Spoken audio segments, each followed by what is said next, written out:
Hello friend, સુધાસ food and મોરમાં તમારું સ્વાગત છે. આજે આપણે એકદમ હેલ્ધી અને છતાં પણ ટેસ્ટી એવો સ્પ્રાઉટેડ મગનો સૂપ બનાવવાના છીએ. તો રેસીપી શીખવા માટે તૈયાર થઈ જાઓ. આપણે બનાવવાની શરૂઆત કરીએ. સ્પ્રાઉટેડ મગ એટલે ફણગાવેલા મગનો સૂપ બનાવવા માટે આવી રીતના ફણગાવેલા મગ જોઈશે. તમે જોઈ શકો છો કે કેટલા સરસ ફણગા ફૂટેલા છે. આને મેં 4 થી 5 કલાક પલાળી અને પછી 15 થી 20 કલાક સુધી આવી રીતના પોટલી વાળી અને મૂકી દીધા હતા. એટલે આટલા સરસ ફણગા ફૂટી ગયા છે. આવા ફણગા ફૂટવા માટે 24 કલાકનો ટાઈમ જોશે. તો હવે આપણા ફણગાવેલા મગ તૈયાર છે. આપણે આગળ એને કુકરમાં લઈ લઈશું. હવે આપણા મગને કુકરમાં લઈ લીધા છે. હવે આપણે એમાં 1 ગ્લાસ જેટલું પાણી એડ કરીશું. હવે ઢાંકણ બંધ કરી અને 2 વિસલ વાગવા દઈશું. હવે તમે જોઈ શકો છો કે આમાં 2 વિસલ વાગી ગઈ પછી મેં મગને ટ્રાન્સફર કરી લીધા છે અને એકદમ સરસ બફાઈ ગયા છે. અત્યાર સુધી આપણે આમાં કશું જ એડ નથી કર્યું. હવે આપણે એક આદુનો ટુકડો આમાં છીણી લઈશું અને અડધું લીલું મરચું હું લઉં છું.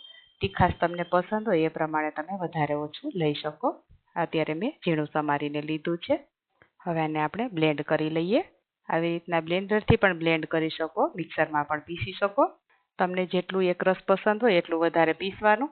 કેમ કે જો આપણે ગાળીશું તો એમાંથી ફાઈબર નીકળી જશે, એટલે આપણે ગાળવાના નથી.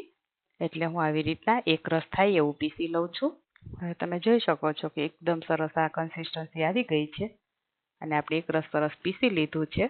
તમને આટલું ઘટ પસંદ હોય તો આટલું રાખવાનું અને જો પાતળો સૂપ કરવો હોય તો હજુ આમાં થોડું પાણી એડ કરી દેવાનું.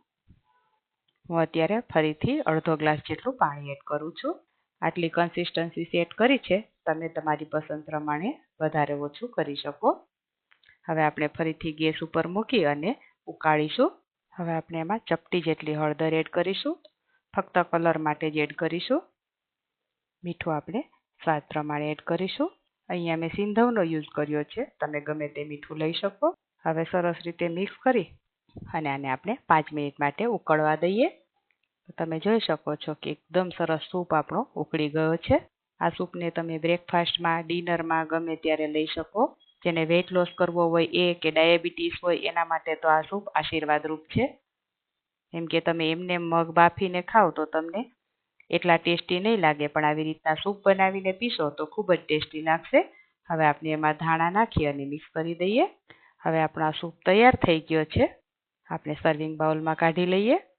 તો આને બનાવતા બિલકુલ વાર નથી લાગતી અને ટેસ્ટી એવો સૂપ 5 જ મિનિટમાં તૈયાર થઈ જાય છે. તમે આમાં ઘીમાં ઉપરથી જીરું નાખીને વઘાર પણ રેડી શકો, પણ આજે હું ઝીરો ઓઇલમાં બનાવું છું એટલે કશું જ એડ નથી કરતી. એટલે આજે મેં ઘી કે તેલ કશું જ એડ નથી કર્યું. ઉપરથી આપણે મરીનો ભૂકો એડ કરી દઈશું. આ ઉકાળતી વખતે પણ એડ કરી શકો, ઉપરથી પણ આવી રીતના લઈ શકો. હવે ફુદીનાથી ગાર્નિશ કરી દઈએ. તમે આમાં ફુદીનાના પાન તોડીને પણ લઈ શકો. તો ફ્રેન્ડ્સ, તૈયાર છે આપણો હેલ્ધી, ટેસ્ટી અને સુપર ફૂડ એવો એટલે કે ફણગાવેલા મગનો સૂપ. તો આ વાનગી તમને કેવી લાગી તે તમે મારી સાથે ચોક્કસથી શેર કરજો અને આવી નવી નવી રેસીપીના વિડીયો જોવા માટે મારી ચેનલને સબસ્ક્રાઈબ કરી લેજો. બેલ આઇકન દબાવવાનું ભૂલતા નહીં. આ વિડીયો જો તમે ઇન્સ્ટાગ્રામ કે ફેસબુકના માધ્યમથી જોતા હોય તો મારા પેજને ફોલો કરજો, લાઈક કરજો અને તમારા ફ્રેન્ડ્સ અને ફેમિલી સાથે ચોક્કસથી શેર કરજો. Thank you for watching.